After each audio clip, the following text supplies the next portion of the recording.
How to remove suggestions from Safari.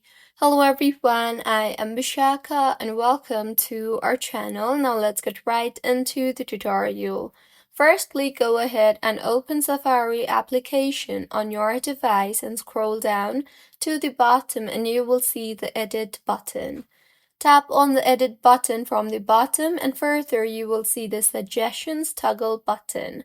Go ahead and toggle off the suggestions toggle button, and with this you will no longer be able to see suggestions from Safari.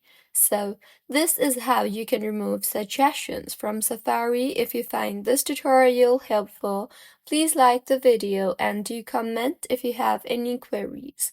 Also, do subscribe to our channel for more helpful tutorials like this. See you on the next one.